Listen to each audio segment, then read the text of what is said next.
Welcome to our live broadcast. I'm Armstrong Williams. This is the reality of war.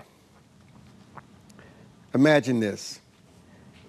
Innocent men laying dead on the grounds of foreign lands, men who won't get funerals and whose bodies might never be seen again. They won't receive any awards. Their government won't compensate their families. They're just dead. In this 21st century, we're blessed with all sorts of luxuries that even the most destitute people on earth can access.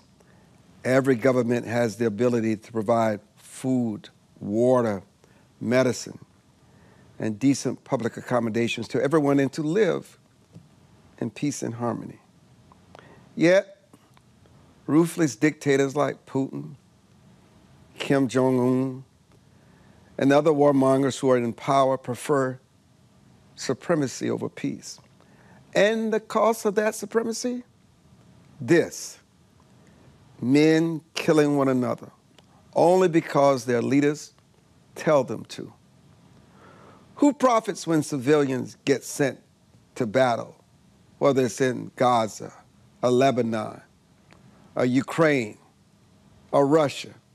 Well, it's not the civilians, let me tell you that. Who risks their lives when soldiers are sent to foreign nations to fight for their countries or causes? Remember weapons of mass destruction and how the mighty United States went in Iraq and there were no weapons of mass destruction and people died for no reason at all, and they're still paying the price for that today. It's certainly not the people sending them. I got to tell you something. War is gross. War is ugly, Jake and Horace, and yet unnecessary and tragically inevitable. Horace Cooper, senior fellow with the National Center for Public Policy Research. When you look at Gaza, you look at Ukraine, you ask all these questions about supremacy, who's winning, who's losing, but the real losers are those forgotten men and women who've already sacrificed their lives on the battlefield. Well, that's very much true, and that has been true throughout all of recorded history. What we should be striving for is a place where we find other ways to settle our disputes. Now, it's not the American taxpayer or the American soldier's job to see to it that dictators like Kim Jong-un feed their people. It's the job of the people of North Korea to rise up. We can support them, but it shouldn't be our job. In too many instances, American leaders said, we will do the job that is the citizens and the community's responsibility. In America, when King George ruled over us, we threw those shackles off. Now, did France help us? Sure. But it was our responsibility. Today, there are nation builders that hold powerful positions within government and in our culture, and they believe that it's the American soldier, the American taxpayer's job to right every injustice that exists. And I think that has led to a lot of unnecessary conflict and a lot of unnecessary war. You know, Jake Novak is host of the Analysts, and he's a political and economic columnist. He also joins us. You know, Jake, I know we like to talk about that Israel is key intelligence breakthroughs that allowed Israel to successfully target and eliminate a top Hamas leader in Gaza. Man, that's just one person. He deserved to die. But what about the innocents are just collateral damage? Well, what's been really interesting is that ever since June 27th, when Joe Biden had that disastrous debate performance and his lack of cognitive ability became so obvious to the rest of the world, Israel has been freed up, because there's no president to really bang the gavel against them, to be more targeted in its assassination attempts to get some of these leaders. You may notice that the civilian toll in that war between Israel and Gaza on both sides has dropped through the floor since June 27th. That's no coincidence. That's also the time that Israel started to focus on targeting these Hezbollah leaders, also with very low collateral damage. Remember the beepers and the pagers explosion? I don't know how many of the videos you saw, but it was amazing how close some civilians were standing to the people targeted who were not injured at all. So, of course, that absolutely is a better scenario. But more importantly, it's important for everyone to understand that war, as you said at the top, and as Horace said, isn't always the answer, even when you're dealing with some maniacal enemies. The United States has had an opportunity over the last 4 years to choke off the financial fountain of terrorism throughout the world and in the Middle East with Iran. And instead, we haven't done that. So of course you have people saying, hey, we better think about some kind of military option. How about we don't send American troops or sailors or corpsmen or anyone overseas and just stop sending the darn money over there? That's the first policy. And that to me is even worse than the people who end up fighting wars when they become necessary and maybe they get too aggressive. It's worse when they don't let people know, as Horace said, the other options that are out there to avoid war in the first place. You know, Horace, my colleagues in the media is not going to like what I'm about to say, but you remember when former President Obama was determined to give billions of dollars to Iran? Yes. They covered for him. They justified him, made us believe that they could change. It was for a noble cause. They were not going to use that to wreak havoc on the region and on Israel and then target Americans. I mean, it was the Iranians that wanted to take out an assassination attempt on Donald Trump's life. And here we are, fast forward to where we are today. Not a pin drop to remind us exactly how Iran got all that money, why they're able to do the things that they are doing today, to support Hezbollah, to support Hamas, because the United States believed in being their enabler that they actually could redeem that bloody terrorist regime. Once again, this really, really unchecked notion that we in America, especially in Washington, D.C., can nation build. We can create Athenian democracy with a wave of a hand and add a little cash. The truth of the matter is that there are corrupt people, not the majority of nations, but there are some with corrupt people running them. And what we ought to be doing is making it harder for those individuals to thrive. When Kim Jong-un rolls out in a Bentley, somebody has to ask the question, who's paying for that? Who is paying for that? How did that get transported? Aren't we in some sort of sanction regime that doesn't allow for those kinds of transactions to occur? And North Korean soldiers' bodies on the battlefield in the Russian-Ukraine war. Absolutely. Not a peep about it. Absolutely. They're fighting along with the Russians. Absolutely. But it's part of that hubris. It's on the West Side, and it's on the enemies of the West Side, this idea that we can use force to achieve an end. I don't know anyone who thinks it's great that Putin invaded Ukraine. What I do think is there are some people that say we shouldn't have signaled to Putin to start with that we'd be sort of okay with this invasion, when in fact we would never have been okay. But are we signaling to the Chinese that we will be okay if they decide an incursion into Taiwan is something that they're interested in? We absolutely ought to be setting parameters that make clear what expectations will be. One of the benefits that we saw during Donald Trump's 4 years as president is that it was a lot like Teddy Roosevelt. We talked softly. Well, Donald Trump didn't talk too softly, but he did carry a really, really big stick. And that helped clarify for people what their choices were. Joe Biden and Obama before him said, we can be friends. Here Here's $1 billion. Here's another $1 billion. All they did with that was say, you Americans and the rest of the West are stupid. We have some war ambitions. We need these resources to do them. Thank you very much for doing them. And now, what are you surprised about? You know, Jake, we would be remiss, and you know, when you go down this path of the conversation where I'm about to take you, people want to perceive this as trying to give cover or justification to Putin and Russia.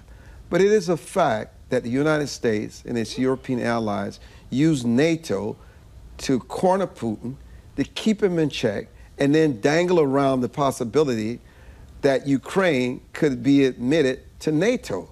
I mean, these are the kinds of things that contribute to the kind of response that we're getting from Putin today. That's right. And, you know, I want to add one aspect, and I'm sorry to have to do it to what Horace had to say, because he's exactly right, but I'm sorry to have to add this other aspect. He's 100% right that there's hubris involved. I mean, how could we possibly think that saying, oh, we'll consider Ukraine right on your border to join NATO, how could we not think that Putin would feel threatened by that? Now, we can say stuff like that as long as we have some kind of a plan to placate him, but we didn't have that. But there's something else beyond hubris here, whether we're talking about Ukraine and that hubris that we thought we could say things like that and not have to pay a price with an invasion, or we're talking about Iran thinking that, oh, these people can be reasoned with, even though they tell us every single time that they're not involved in peace. The other aspect here is cash. I'm sorry. I understand world history and human nature. There's never been any huge transfer of money from point A to point B, like we've seen, where it's involved with Ukraine or Iran, without someone getting a cut if they facilitated that money from point A to point B. We have handed over, it just came out today, $200 billion. That's the number. $200 billion in worth of sanctions relief under the Biden administration for Iran. Now, I'm sorry. I'm not I may have been born in the morning, but I wasn't born this morning, all right? Somebody who helped that happen in the policy, in either the Obama or Biden administration, got paid. All right. And whether we prove it with bank records or not, that's not the point. I'm not here to indict anyone. I'm not putting anyone in jail unless I get that evidence. But we know for sure somebody it's not just hubris. It's not just a bunch of people who have bad policy ideas. It's also someone who got paid. And they don't care. And they don't care about the future consequence. All they care about a payday, another rich fat cat at the expense of innocent people dying. No consideration of what havoc the policy is going to reach and the sanctions, which are not working, going to wreak in the future. Your voice, your future. Town Hall. Horace Cooper, Jake Novak. We'll be back.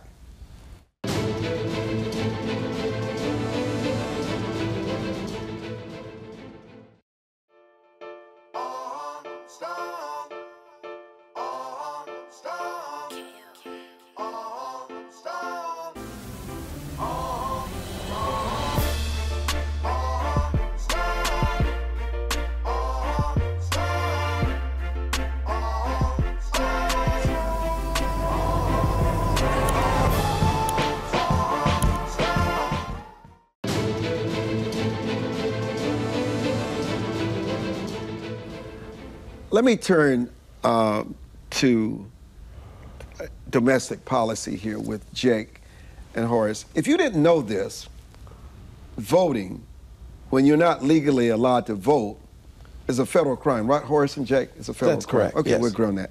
Apparently, the Department of Justice didn't know this. You're not going to believe what I'm about to tell you. The Department of Justice filed a lawsuit against the state of Virginia, alleging that it violated federal law by what? Passing a law, Jake, listen to this, that would remove non-citizens, ineligible voters from its voter rolls. Wait, because, you know, non-citizens can't vote in federal elections. That's the law, Jake, Horace. That's the law. But guess what? In an effort to curb illegal voting in the state, Glenn Youngkin and his government is actually being sued, yes, by the federal government to allow what? Illegal voting. I mean, listen, it makes absolutely no sense, and I guess it's not supposed to. This is just, guys, another selective lawsuit made by the DOJ to satiate their Democratic handlers. That's the only conclusion I can come to. They don't want voter ID. They don't want immigration status questions on the census, Horace. And now, Jake, they want people to illegally vote. Jake, what do you make of this? Well, it's one of the most egregious examples of the politicization of the Department of Justice. Even if you do think that Virginia is pulling a fast one here and it might somehow remove an actual legal citizen along with illegal citizens, and that's the argument they're going to make, that Virginia can't be trusted to do that accurately, which is ridiculous. But that's going to be their argument. The question is, why is this the Justice Department's anywhere near one of their top priorities? Weren't we told there's not a lot of voter fraud? I heard that was not a problem. So what's the issue here? Another argument that people need to hear when they hear about this case is that it's not about taking illegal voters off, migrants off the voter rolls. It's about the fact that if they do vote, Armstrong, it's disenfranchising our vote. For every illegal vote that's counted, it cancels out every one of the legal votes that was cast. And that has to be the argument that the public needs to hear. Now, the mainstream media won't give it that way. They won't let people know, hey, by the way, it's not about taking the vote away from other people. It's about the fact that your vote is negated if illegals vote. So those are the arguments people need to hear. They won't hear them unless they watch this show. You're chopping at the bit. You guys remember John Kerry? George W. Bush said that he was for it before he was against it. Yes, well, the Justice Department uses pre-clearance. Now, the Supreme Court 2 years ago dramatically struck down their ability to use pre-clearance. Pre-clearance is anything you're going to do with voting, you got to let us know. So Virginia passed this law, took it to the Justice Department 8 years ago. And the Justice Department looked at it and said, this is fine. So they were for it till they were against it. Because we're in the midst of an election. That's absolutely right. Yeah. Now, another point to add to this is all that the statute does is say we're going to remove your name from the voting roll. You will be contacted and told you have 14 days to let us know that we have improperly removed you. If you do not respond in the 14 days, you are going to then have your name permanently removed. On Election Day, you can just show up as a real person, prove that you're a citizen, and you'll still be able to vote. The only thing to say here is that if you wish to cheat, we're going to give you the space to cheat. So let me go back to this. You know, I think as people who are broadcasters, analysts, anybody in the media should be referees and not coaches. Yes. And we strive to maintain fair and accurate reporting here and deal with the facts and let people decide who will be their president on November 5th. Now, this is what I don't understand. There was a report that the vice president was trailing former President Trump in Michigan due in the Muslim vote. But that's not even part of the story. Because I own television stations in this market, I can speak to this firsthand. There is a mandate in Michigan that everyone must own an electric vehicle. It's a mandate. And I'm saying to myself, why would the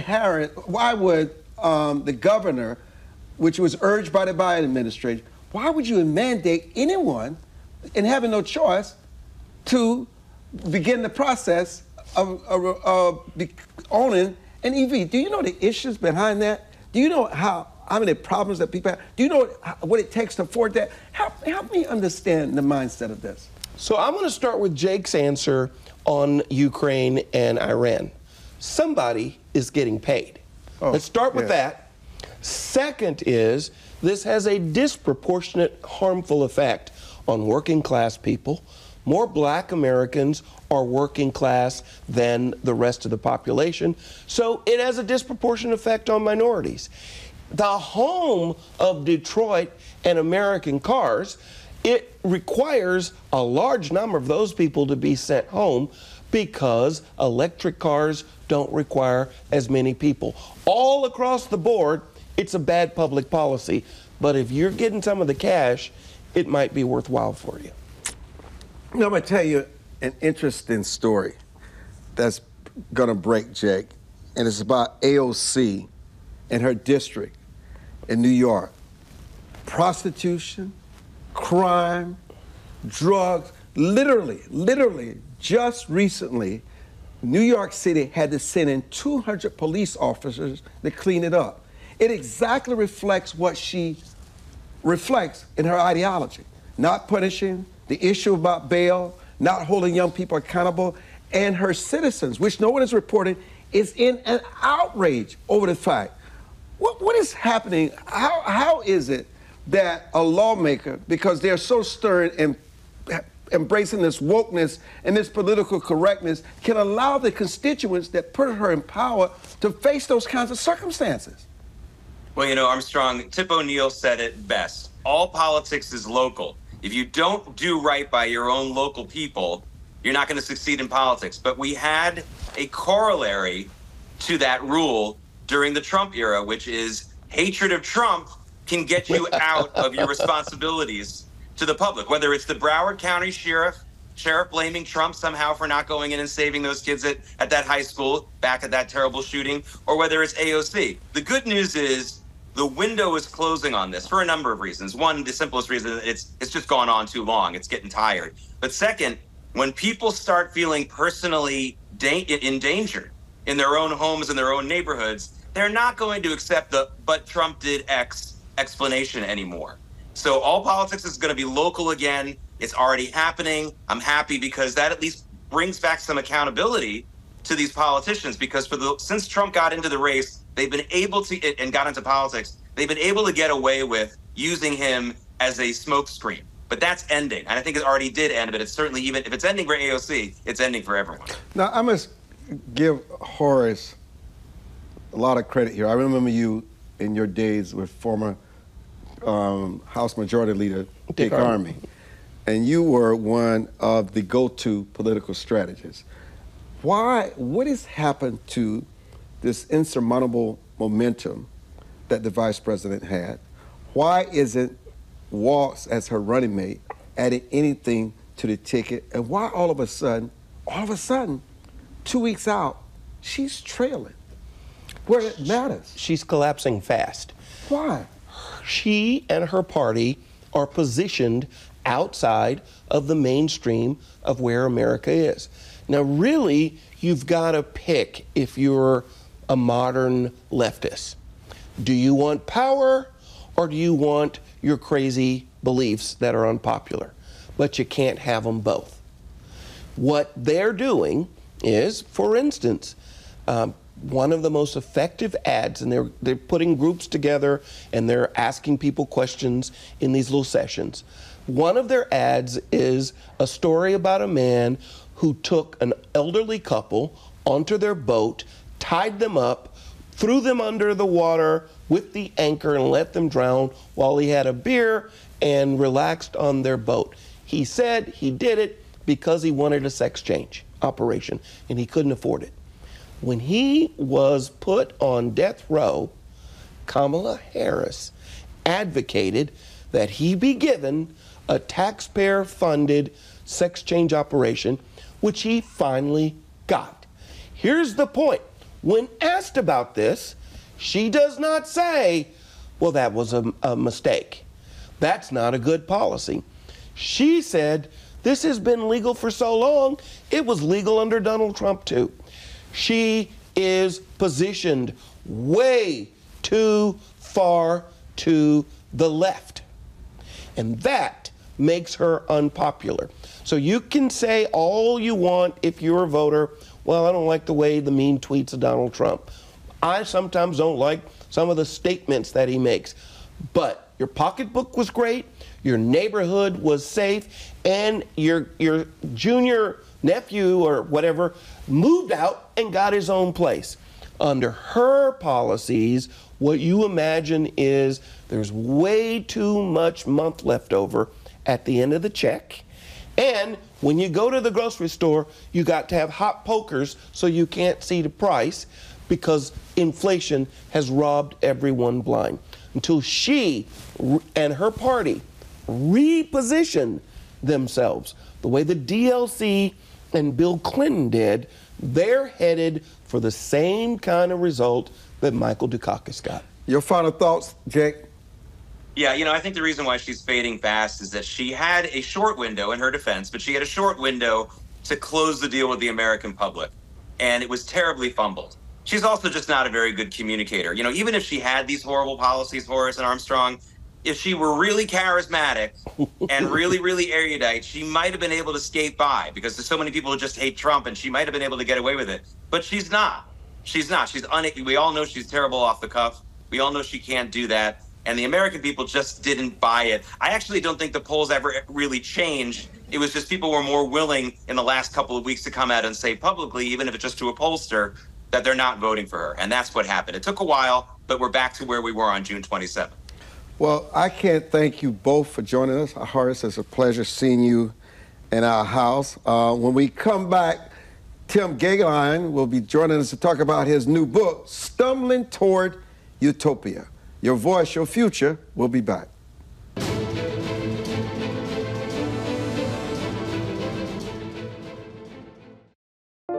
It is easier to build up strong children than to try and repair broken men.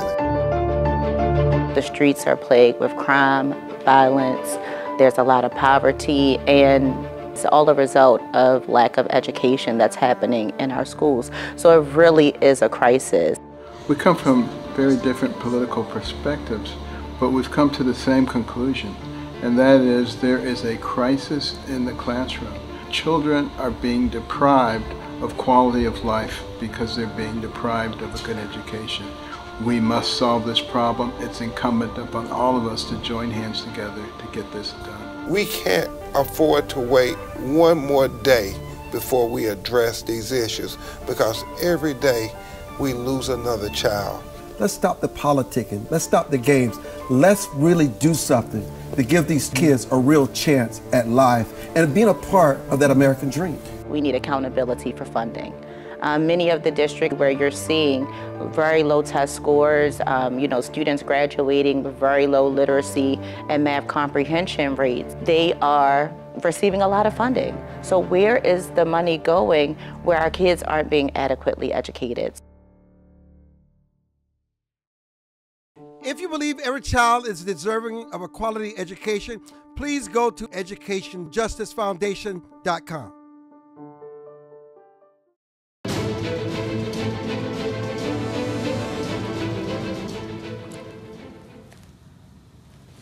I'm not hearing anything.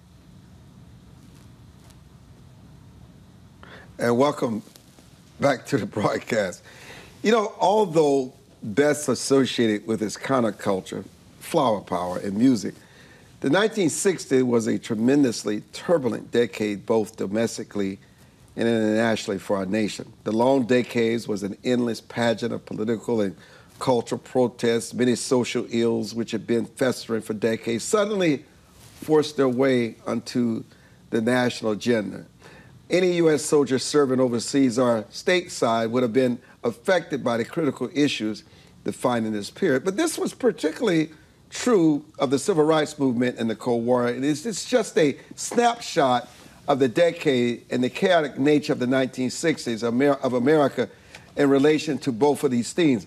This is why Tim Goeglein's new book, Stumbling Towards Utopia, is crucial, because you are saying that many of the policies that stem from that period toward utopia, you discuss the dangers of society drifting toward a utopian ideal. What do you think is driving this societal shift, and how it's impacting American culture? Well, Armstrong, we had a moral and social revolution of the 60s and 70s. unlike anything ever in the history of the United States. And in fact, the men and women who lived in the what we call the American Revolution never really referred to it as the American Revolution. They called it the cause because they thought it was mostly a conservative revolution. But what we experienced in America in the 60s and 70s, the moral and social radicalization of our country, is completely and totally unequaled in the history of our country, and the ramifications to every one of our institutions today is absolutely unequaled in our history. Well, how were the critical institutions impacted by this, and how do we see it play out today? Well, just to use one statistic, which is pretty remarkable. In 1960, the beginning of that turbulent decade, in 1960, 73% of all young Americans birth to 18 lived in a married home with a mother and a father. That's 1960. By 1980, that number had dropped to 51%, and by 2015, that number was down to almost 40%. And those numbers continue to fall. As a direct result of the moral and social revolution of the 60s, we have the lowest marriage and fertility rates in American history. The sexual revolution hurt women, it hurt children, and it hurt men in almost incalculable ways. By the way, not just in our urban core, but in our exurban and suburban parts of our country. And in Stumbling Toward Utopia, I show how this same revolution not only impacted neighborhoods and families, but every major institution in the country. Law and legal, education. I mean, look what's happened, not just in so-called American higher education, but look what's happened in our high schools, in our community colleges, in middle school, in elementary school. You know, Americans who lived in that period of time, which isn't that long ago, 60-plus years ago, they can hardly believe what they have witnessed. It's, as I say, almost matchless in the entire history of our country. You know, there's no question you can talk about the immorality from slavery to de jure segregation to the civil rights movement, women's suffrage. There are so many things that we can talk about.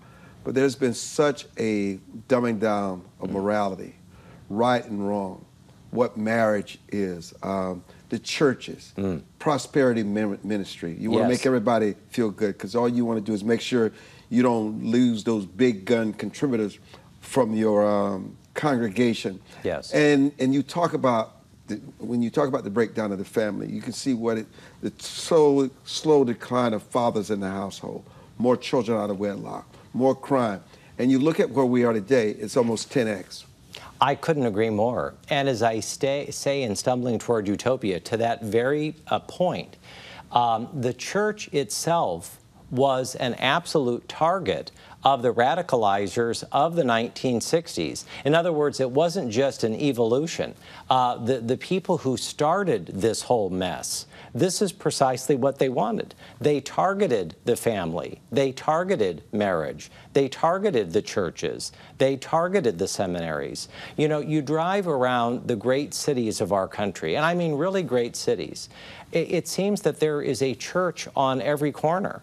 You know, you look at the school buildings. This idea of an intact social ecology of our country, from Washington D.C. to Baltimore to Philadelphia to Detroit to Los Angeles. And as I say, Armstrong, we're only barely 60-plus years away from that revolution. Look at the attack, if I may say, on our courts and our legal system. It's really almost breathtaking. You know, in your book, you highlight the role of these institutions like the family and religion. And how do you believe these institutions have been undermined in recent years? And what impact has that had on the moral foundation, not only of this country, but how it impacts the rest of the world when we import our values around the world? This is why a lot of Middle Eastern countries and a lot of sub-Saharan African countries say, we want your money, but we're not taking your values. You're not going to force same-sex marriages on us. We're just not going to, that's not going to be a prerequisite for us to accept your money. We don't want it.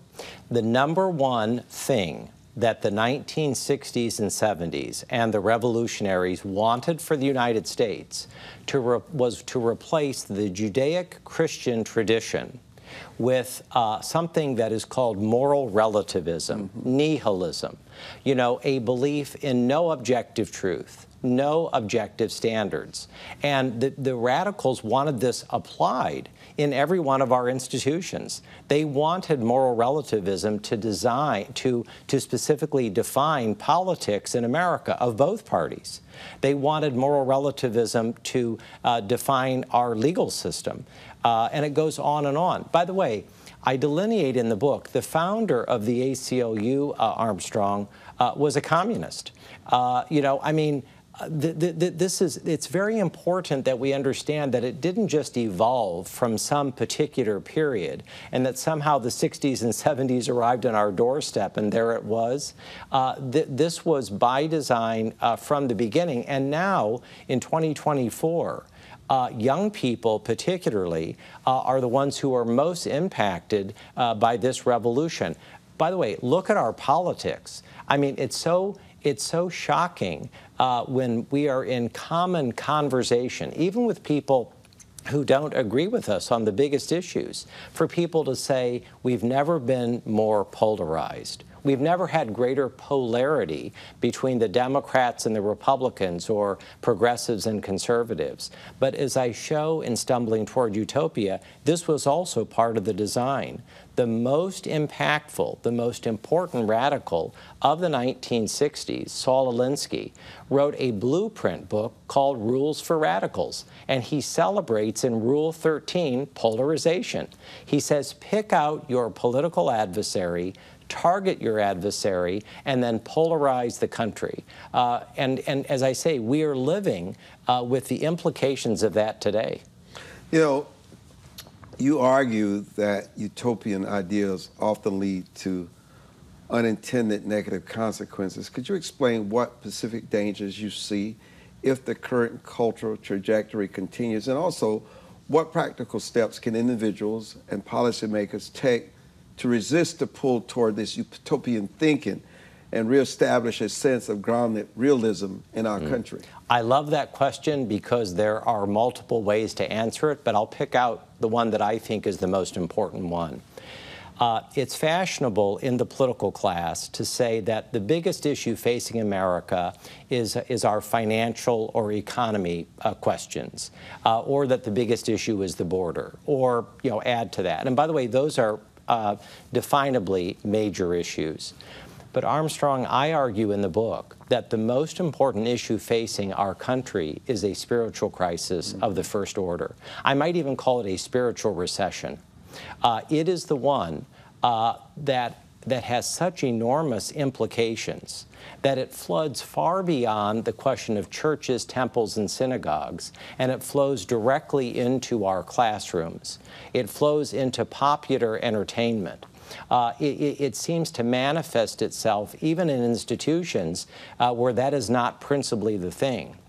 And it seems to me, as I argue in the book, that unless we deal head-on with the spiritual crisis that is facing us, that all the other issues, though extremely important, ultimately pale in comparison. And I am an inveterate optimist. I mean, I am a limitless optimist. I believe very strongly not only that the best days of our great country are ahead of us, and I really do believe that, but I believe that restoration and regeneration and renewal is possible in a great constitutional republic like ours. And I think that we've seen it in the past. We've had chapters of American history where the polarization was so great that people living in that time said, we'll never recover, but we did.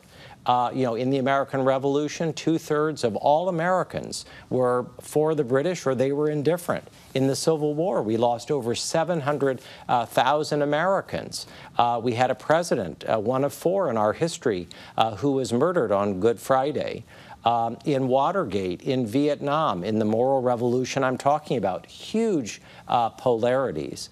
And yet the United States, I think, has proven as a great nation that restoration is possible. And I believe that, that we're already seeing signs of restoration around our country. And I think we need to shine a very large spotlight on those signs of renewal and to do all we can to increase them. The Bible says you shall know the truth, and it's the truth that sets you free. There is no question that we're in a spiritual recession. We're facing spiritual illness. This society moves us further away from God, the teachings of the righteousness, and the Bible tells us in the last days what is right will become wrong, and what is wrong will become right. I don't know how much we can change that, but as long as we find ourselves as faithful people of faith and believe that there's a greater good and a greater power, and that we all serve a greater purpose for good, and to respect that there were 10 commandments and not 10 suggestions. And until we get back to godly and moral leadership, none of this is going to change, because you can see it in nature. Nature is in a rage. The storms, things that we're seeing in North Carolina and Florida and Tennessee, things we've never seen before, because also nature has been breached by what we call this sin that no one wants to talk about before, because we want everybody to feel good, and we determine our own destiny, we determine our own right and wrong. And I applaud you for writing this book. And I encourage people to go out and buy this book to sort of give them a guidepost of how we can save this country, until we recognize that it's spiritual, not policy, not who we elect president, but we need moral leadership again. And until we have that, things are going to only get progressively worse. I appreciate you. Thank you so much for joining us. When we come back, Judge Alexander William Jr. will be here to talk about why are our juveniles, our young people, are just in such a crisis. I'm Armstrong Williams. This is Your Voice, Your Future. We'll be back.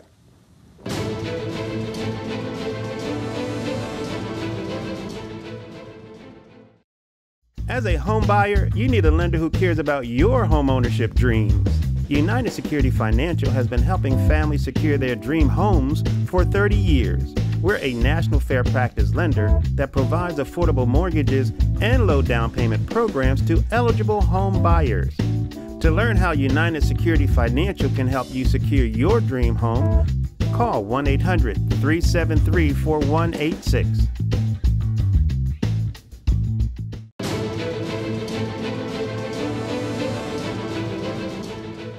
It's such an honor for me to have Judge Alexander William Jr., the Center for Education, Justice, and Ethics, join us today. Judge Williams, welcome to the broadcast. Armstrong, thank you so much for inviting me to share a few thoughts with you. I enjoy your program, and you and I have had many discussions about some critical issues. Yes. Judge, why are our youth in such crisis? Well, it's a real problem, and of course, there are two schools of thought. We see a lot of violence out here. Young people as young as 10, 11, they have guns. They're committing all types of egregious crimes, and it's tough. And some of them have guns and so forth. So it's a real crisis. Two schools of thought. One is that we need more accountability and tougher juvenile laws to address this issue. And the other thought that basically says that we need to provide more programs for young people, which would then keep them out of these challenging days. So it's a real crisis, and it's not just in one part of the country, but it's everywhere. Maryland will soon pass the Juvenile Justice Reform Bill. It become law on November 1st in a couple of weeks. And I know Maryland's U.S. Attorney Eric Barron, along with Governor Moore and State Attorney Ivan Bates, they really pushed this fiercely. But, quietly, the U.S. Attorney Eric Barron is quietly moving forward, where they're really putting programs and other laws in place in a very quiet way to try to bring this under control. What do you think about the U.S. Attorney? Well, of course, I'm a long-term admirer of Eric Barron, U.S. Attorney for the District of Maryland, and he's very progressive, as are a number of legislators. And I think there's some merit in the idea of providing more programs for young people and also to address some of the root causes that contribute to young people getting these type of engage in these type of activities. But as I said before, there's another school of people who want more accountability, and they're not happy with what's happening. And most people don't feel safe, and they're not happy with some of the things going on every day. Well, you know, with your experience on the bench, what do you see as the most significant flaws in the juvenile justice system today, particularly, Judge, regarding racial and these so-called economic disparities? Yeah, there's a lot of disparities. Some of the rules, some of the arrests, some of the procedures that involve the arrest and prosecution of young people does result or do result in a number of disparities which have to be addressed. So I take a balanced approach. I really believe that we need to get a collaborative approach where there's accountability of several different agencies and people. We need judges. We need law enforcement people. We need parents to be accountable. We need young people to be accountable. And then all of the government services, social services, juvenile services, everyone has to be accountable and got to sit together and come up with a collaborative. But you know what? But Judge, that's what they have been doing. But there's just some of these kids you cannot save. I mean, you take the Secretary of the Department of Juvenile Services for the state of Maryland. These kids wear an ankle bracelet. They put him back on the street. He goes out and kills someone. At some point, you've got to realize there are some of these kids that can be rehabilitated and brought back into society to become a contributing member. But sometimes you've got to throw the book at these kids. You've got to lock them up and put them in prison. Well, these kids, these are not the kids that you and I grew up with. These kids are ruthless and heartless.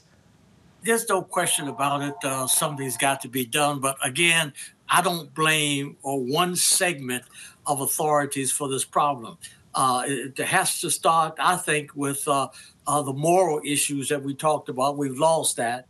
And also, again, the schools have lost, the families have lost the children. And while we need to have enhanced penalties to send a message that we're not going to tolerate this, by the same token, what are we going to do about the fundamental issues that contribute to juveniles all over the place right now? We've got to address that also. But, you know, Judge, the focus on rehabilitation in the juvenile justice has been a long-standing principle. Do you actually believe the current system is fulfilling the mission?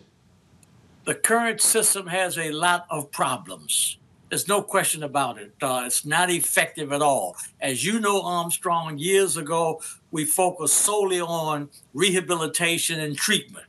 Well, that's not sufficient today.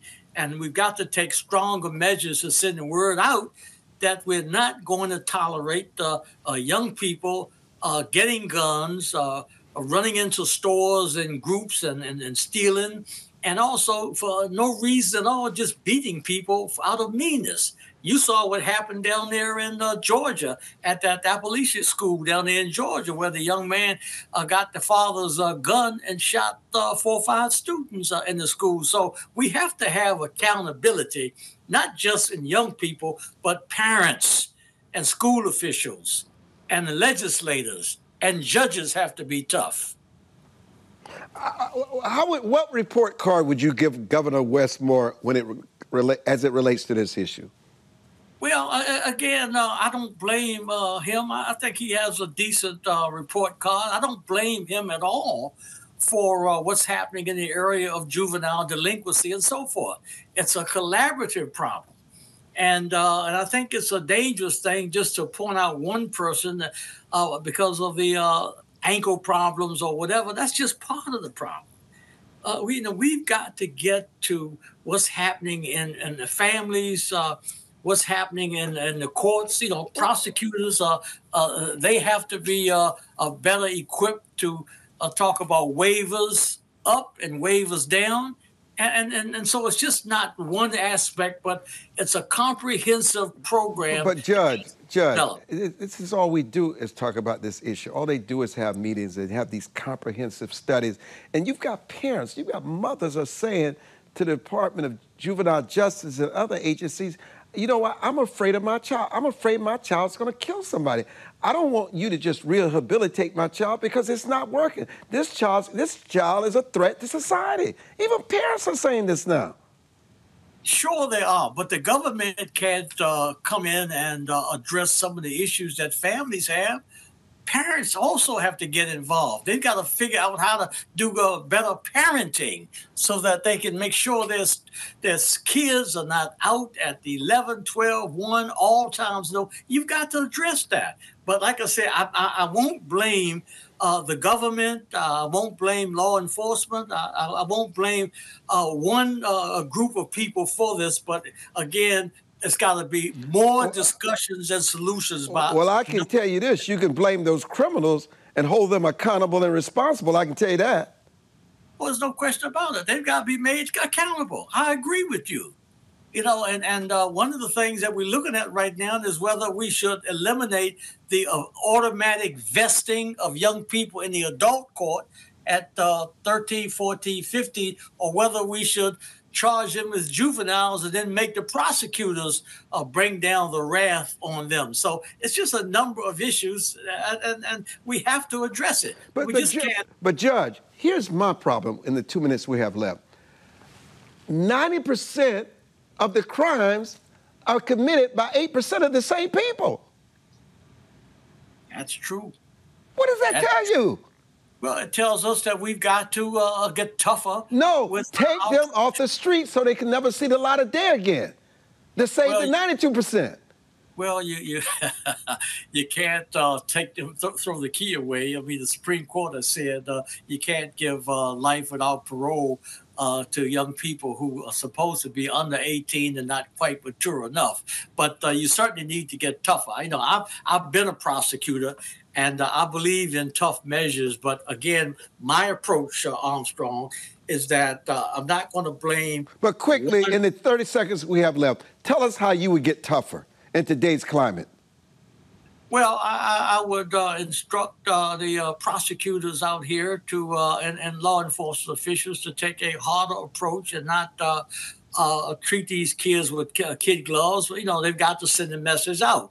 By the same token, once you lock them up and they're incarcerated, what are we going to do about their future?